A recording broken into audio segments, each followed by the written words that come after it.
Hey guys, Starry here. Today I'm going to be teaching you how to make your own Roblox outfit loader, where you can load a player's outfits, view their items, and then buy them. This is the first tutorial I'm ever making on this channel, and I hope you find it informative. Anyways, let's get into it. Okay, we're in a fresh Roblox Studio base plate, and there's a few things we're going to need to add before we can start scripting the outfit loader. So let's go into our replicated storage and create a remote function. We will call this outfit request.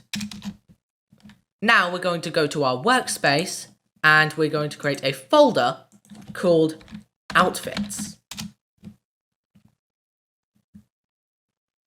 We are also going to go into our plugins tab and click on the rig builder and make a block rig. Within this block rig, we're going to name it base character, like this. Named base character, capitals at the start of each word. The naming to all of these things are crucially important when it comes to scripting them, so use the same names as I've done. Outfit request, base character, and outfits. Now let's go into the humanoid of the base character just by clicking down on that little drop down and clicking on humanoid and set its display distance type to none so no one can see its name. The way this guy is going to work inside of the game is that we're going to place this wherever we want our row of outfits to start, and they will spawn just like this to this side of the character. Left of the character, although if you're looking at its face, to the right.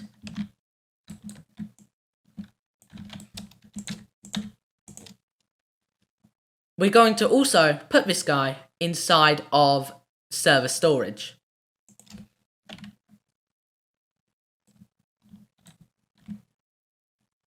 Okay, now I'm going to make a screen GUI, and I'm going to add a frame, text button, and text box. Now I'm going to play around with its sizing so then it looks how I'd like it to.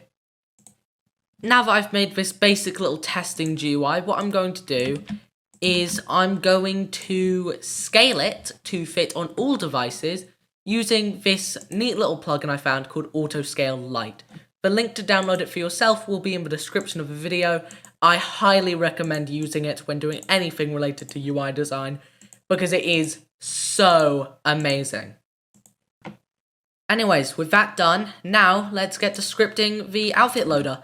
If you don't want to do all this scripting stuff, you can find the final version of all the scripts I write in this video in the description.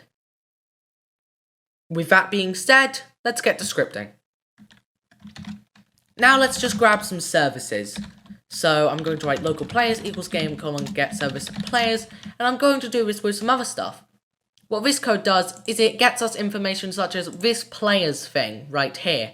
The script now has access to that whenever I type in players. So now I'm also going to do this with replicated storage.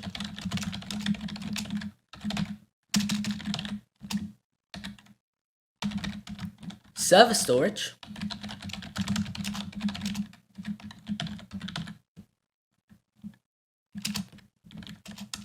And the marketplace.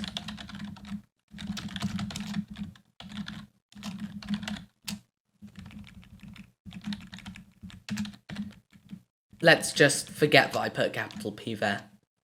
Now we're going to get some of those objects we made earlier by writing local outfit request equals replicate storage colon wait for child outfit request local base character equals server storage colon wait for child base character and local outfits equals workspace colon wait for child outfits. Now actually at the top of the script I would like to actually add some settings that you guys can play around with that will make this script function differently depending on what you choose them to be. So for example, inside of this script we are going to have a prompt click distance. So this is basically the maximum distance that a player can click on an outfit's clothing from. And we're going to do this with some other stuff along with script too, such as local queue wait time or outfit display time. And we're going to set this to about 15. Or actually, let's change this to say players display time equals 15, and this will be amount of time players' outfits will be displayed for.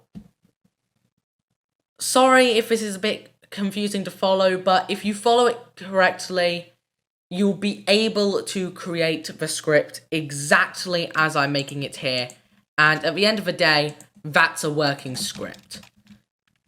Sorry for all the confusion, this is the first scripting tutorial I'm making, so please bear with me, it will make sense in the end. Trust me. Now we're going to go out and make a queue, which will just be a table using these curly brackets. And what I'm going to go do now is I'm going to go to my Roblox profile, and I'm going to grab this little number in the URL, roblox.com/users/number/profile. I'm going to copy and paste that, and I'm going to put this in. And what this does is it makes it so the first avatar to be displayed via the queue will be mine. Because this is my Roblox user ID. This uniquely identifies me. So, now let's get writing our queue system. Now what I'm going to do here is I'm going to create a little function here called check queue. And this is going to run through the queue and check all the items in it and load those outfits. So, for index, user ID in pairs queue do. And we're going to end this code with wait players display time. And this is going to make sure that each player only gets displayed for the amount of time that we've designated for them. So now, in between these lines, we're going to write some code to actually load their outfits. So now in here, what we're going to do is we are going to write for index 2, comma, outfit in pairs outfits, colon, get children, do, or actually let's call this outfit char, colon, destroy, and this destroys all previous outfits, meaning we don't need to worry about them. Another neat little setting we'll add for later will be outfit display distance, and we'll set this to 5 studs. You can play around with that on your own time and figure out what that does, but it will come into play when we are distancing the displays of outfits, as it says right there. We also need to grab another service called HTTP service. So let's just put this in here. Now actually what I'm going to go over here is I'm going to write local function load outfit, which is going to be a designated function that we can use wherever we want to load another outfit to this list. What this function does is we're going to write code that can add a new outfit, and what we'll do is we'll just put it here for every outfit that needs to be added. So right here we'll do local function load outfit, and we'll write humanoid description right here, and that's basically it. What we'll do is we'll write local new outfit equals base character colon clone. What I've done here is I've written colon model, so then Roblox understands that if I write new outfit and then I look for a list of functions it has, it gives me functions that can only be used by models, such as move to. But for this, we're going to use set primary part C-frame.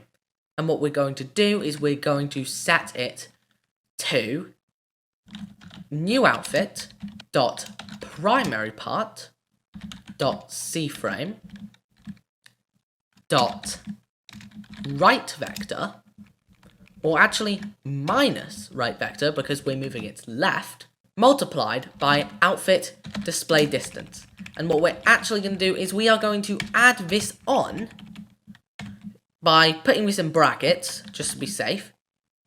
We're going to add this distance of 5 studs to the left, or however much you want to the left, by its current C-frame.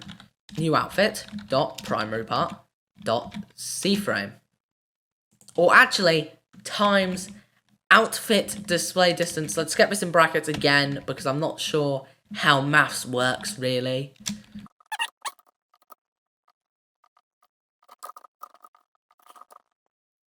And now, we're going to put this in brackets, just so we know that that's safe.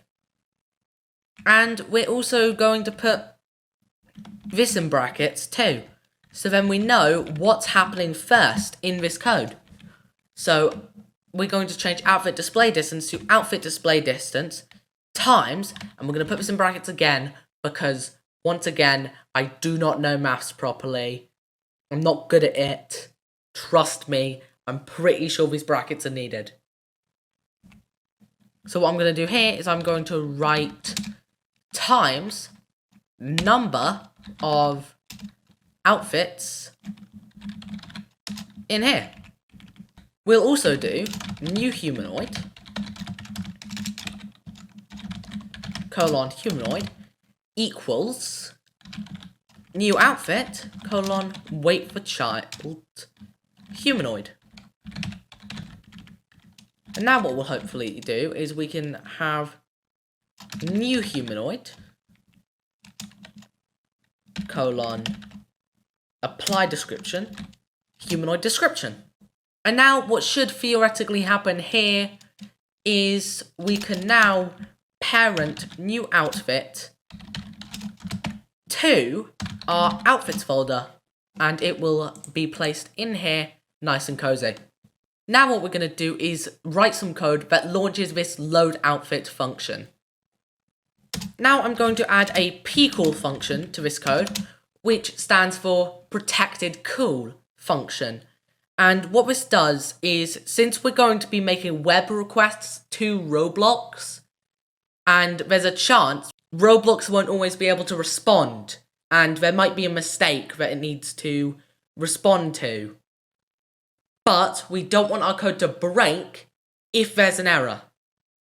So we just want it to try its best, and if it doesn't work, it doesn't work. So what we'll do here is we'll write local success, comma, response before then, and if not success, then we can warn ourselves that there was a outfit loading error, ...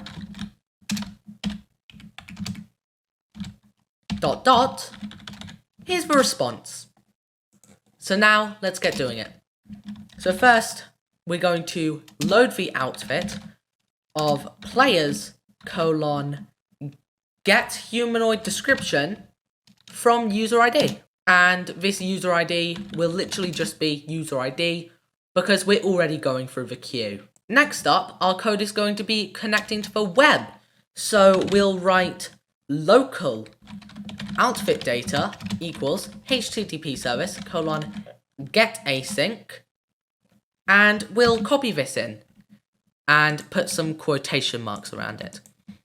https://avatar.roproxy.com/1/users/1/outfits. We're actually going to change this one to be whatever we want, which in this case just means our user ID.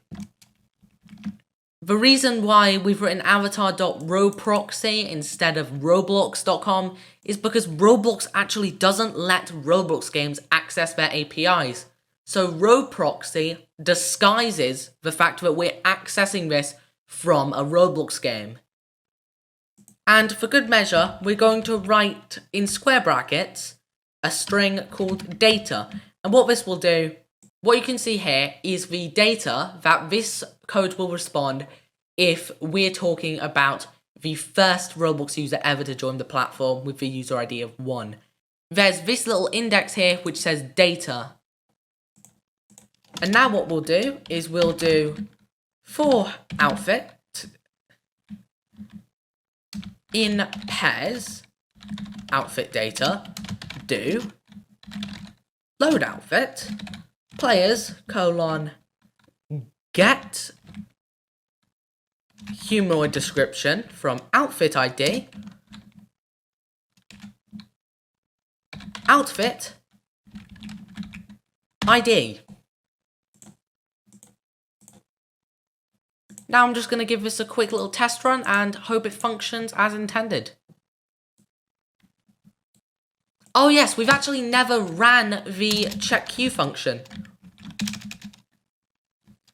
Now at the bottom of this code, let's launch this check queue function and watch it in action.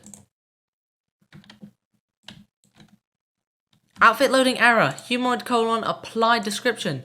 Data model was not available. Okay, I'm actually going to move this new outfit.parent to before we set its position, just because I feel like that's causing an issue somewhere. Outfit loading error. HTTP requests are not enabled. Enable via game settings. That is actually my mistake, and we'll fix this by going into our game settings, save to Roblox, and we'll call this outfit loading tutorial.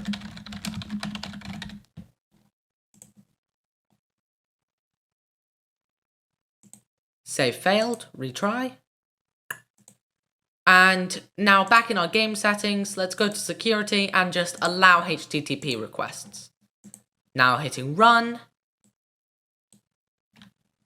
Here is my avatar on display right here. This is my current outfit, although invalid argument, number 1 to pairs, table expected, got nil.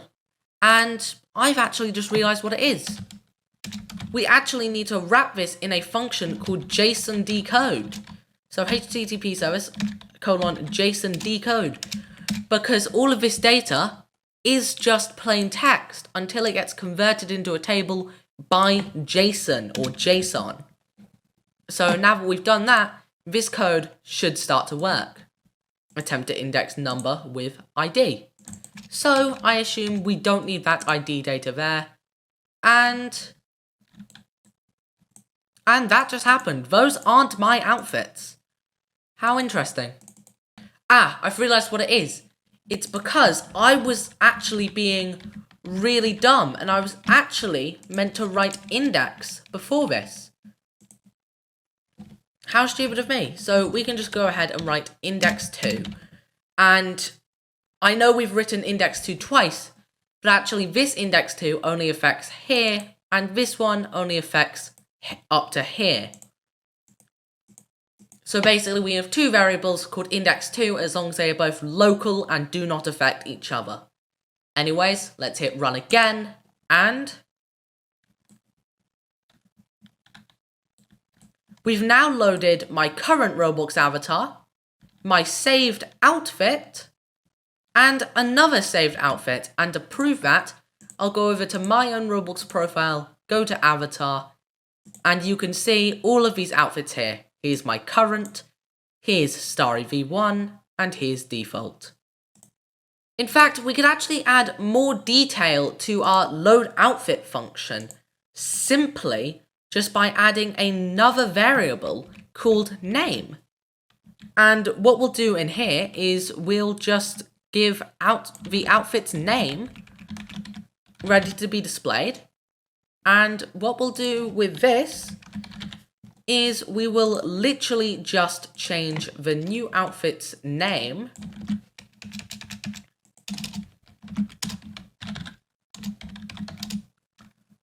to the name, along with parenting it.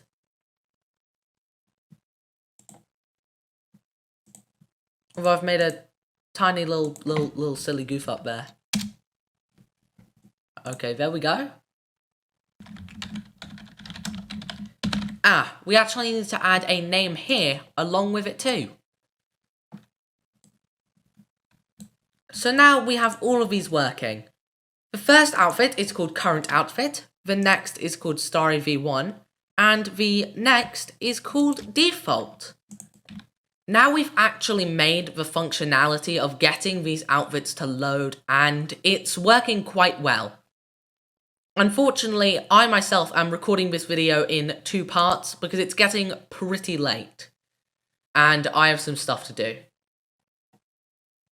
For now though, I'm just going to rename our script to outfit loader, and I will continue making this tutorial, and we're back. Now let's create a simple function that will actually run this queue function whenever it's necessary. So we'll look for our remote function of outfit request. So we'll say outfit request dot on server invoke equals function, and this is our function right here, and it will come with the arguments of player and username. We'll now do pcool just to wrap this in a nice little pcool, and we'll do local user ID equals players colon get user ID from name async username. Actually, we'll get rid of that, and then we'll do if user ID equals nil, then, or if user ID does not equal nil, then, and then else will return player does not exist. And now here we'll do another check, and we'll do if table dot find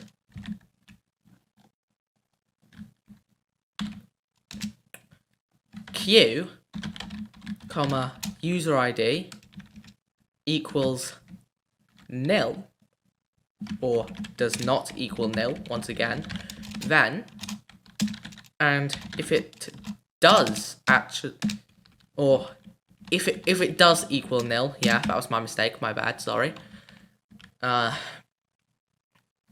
Table.find q user ID.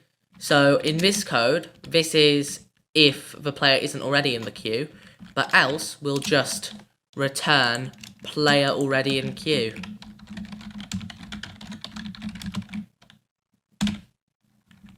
And now, right here, we'll just do a simple table.insert queue user ID. And then here we'll do if checking queue, or if not checking queue, then we'll check for queue. And now this code actually requires us to create a whole new variable right here. And this variable is called checking queue, and it's going to be quite simple. We'll just write right here local checking queue equals false, and when we start checking the queue, checking queue equals true, and when we're done, it then becomes false. So now we have this little function right here, and now we need a way to activate it. So what I'm going to do here is I'm going to create a local script inside of our screen GUI called, let's call this loader request. And we'll start off just by doing our services as normal. Local replicated storage equals game colon get service replicated storage. And now it's time to get our objects. So we're going to get outfit request again. Local outfit request equals replicate storage, wait for child outfit request. And then we're also going to want some stuff from inside of here. So I'm going to give you freedom of design by putting the script in here, and the frame will go in here. So let's call this loader frame. We'll call this loader text box. And we will also call this loader submit or request submit and request text box and request frame. So local GUI equals script.parent. Local rec frame equals GUI colon wait for child request frame. And then inside of here, local text box equals request equals rec frame colon wait for child request text box, and local submit equals rec frame colon wait for child request submit. Now right here, I'm going to create a function called submit. And this function will be fired whenever we either press the submit button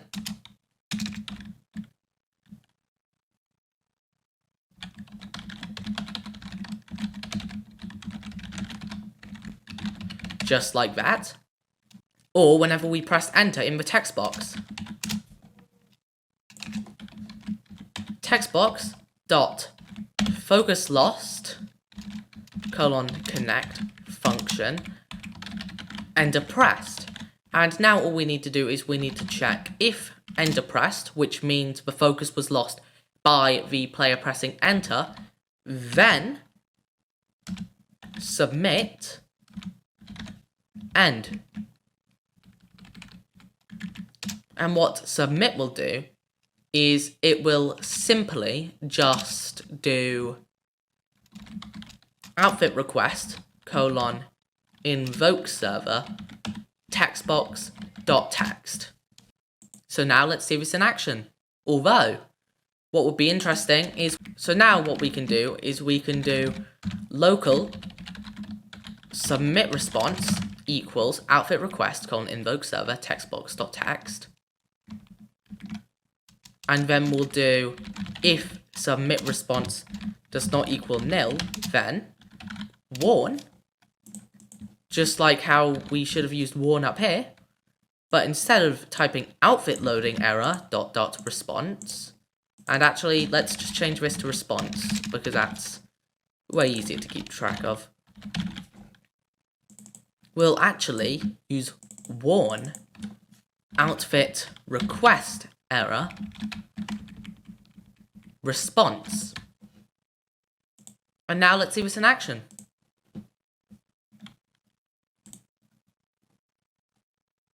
HTTP requests are not enabled. Mouse button one click. Attempt to index function with mouse button one click. Ah, it's because we called these to submit. So let's call this button instead. And we're good. All we need to do now is we need to save to Roblox as outfit loader tutorial.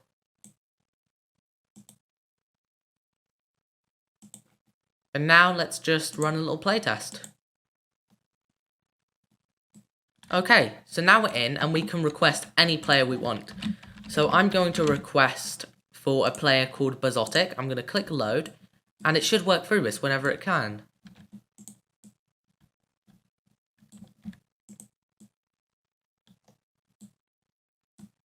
As you can see, it's gotten the request, and now it's loading all the outfits for the player named Buzzotic, which is quite a lot.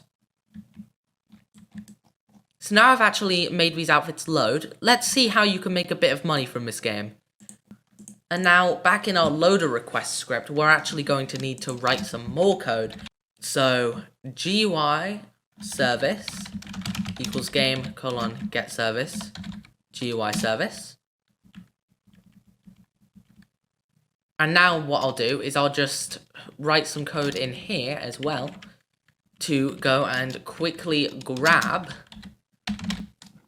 the outfits folder.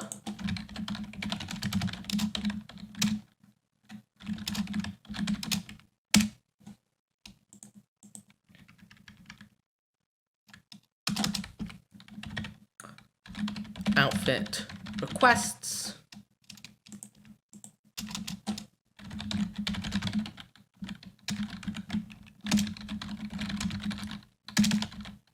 And outfit prompts. And what we're going to do in outfit prompts is we're going to do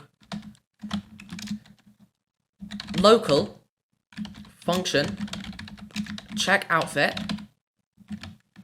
or local function create prompt, and we'll put it in outfit char as our parameter. And what we're going to do in this function is we're going to do local click detector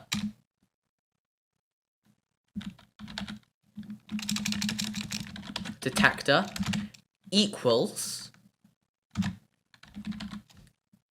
outfit char, or outfit. We can just change this to outfit because outfit char is a bit long-winded. Equals outfit : wait for child click detector.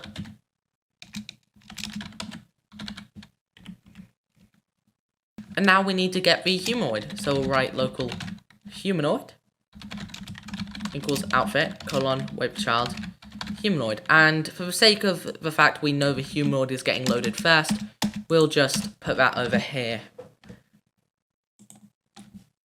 And now what we can do is we can do click detector dot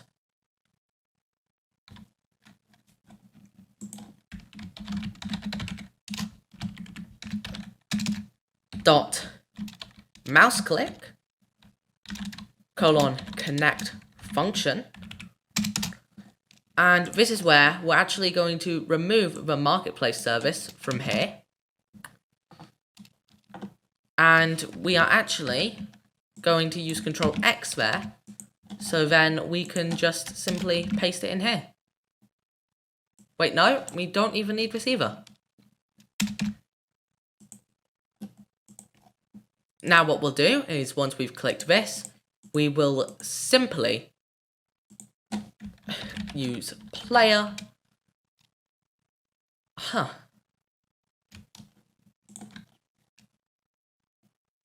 Okay, let's get rid of this code. And what we'll actually do is we'll put this code in here. So then we just create our own click detector. And that'll be decently cool. We will also move this setting over here.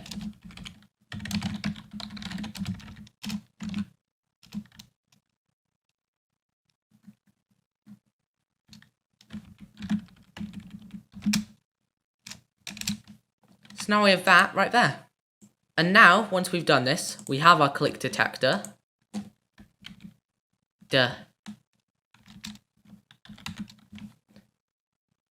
Detector, if I can spell that right. Outfit. We'll change new outfit to outfit. And here we have all we need to simply do GUI service : inspect player from humanoid description, humanoid : get applied description. And now if we press play, we should be able to click on these avatars. Which isn't working. Because we actually haven't linked it up yet, and I'm so stupid for that. So what we'll do now is we'll do for index, outfit, in pairs, outfits, : get children, do, create prompt outfit, and we'll also do outfits dot child added colon connect function, or not even function, create prompt.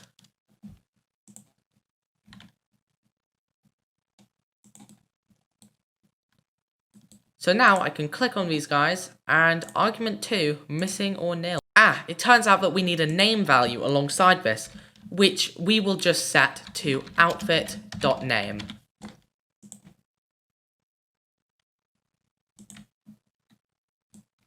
So if we click on this right here, we have Starry V1's avatar, where we can now go and look at all these items I own.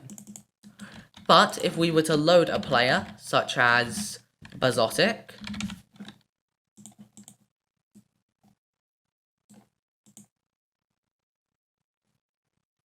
am I removing people from the queue properly?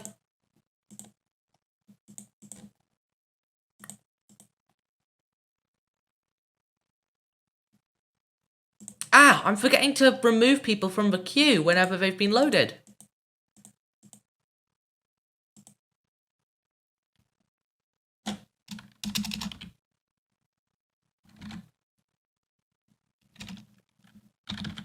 Table.remove queue index. That's all the code we needed to stop that error from being made, where it just keeps on adding onto the queue and rerunning it a bunch of times. What I should actually do here is I should do while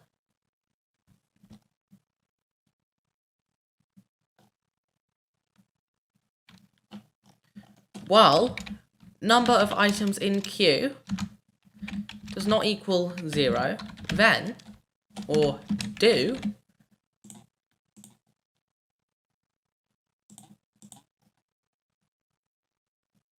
and this will just turn this into an endless loop, meaning that this bug is fixed. I think we have to put this entire thing in a p-call because of that. So let's also p-call this.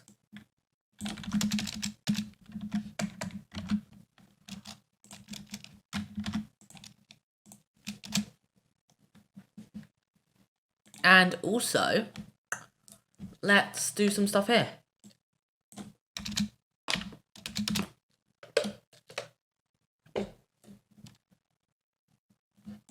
Such as, when loading an outfit, we should actually coroutine this.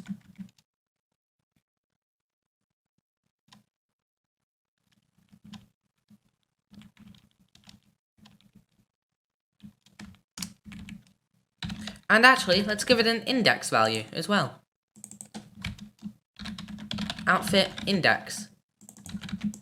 So that back in this code, wherever we do outfits colon number of outfits colon get children, we'll actually just give it this outfit index,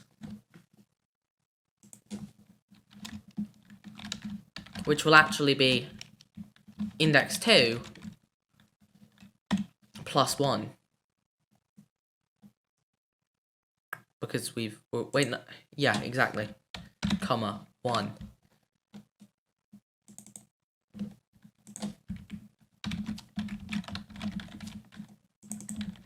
And then we'll just call it index there as well.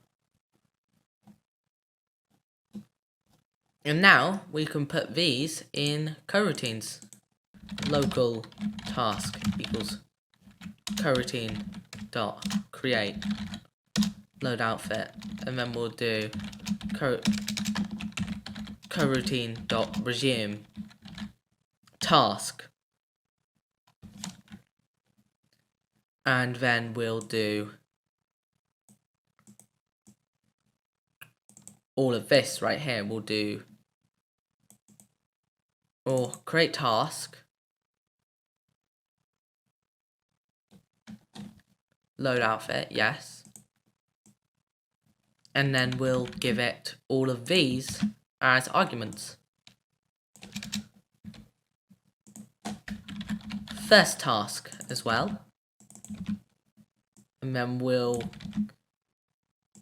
call the ones in here loop tasks.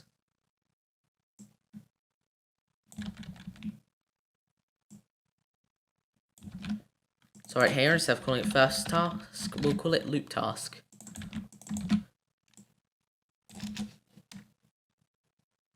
And during this code, we'll write coroutine.yield.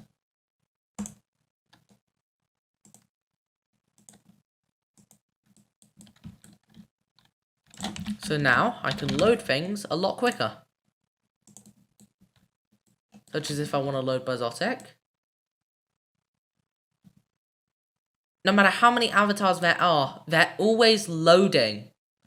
Like, constantly. Thanks to this extra code. So now we've made this loading system as efficient as possible, and you can view outfits and buy them, just based on the player's name.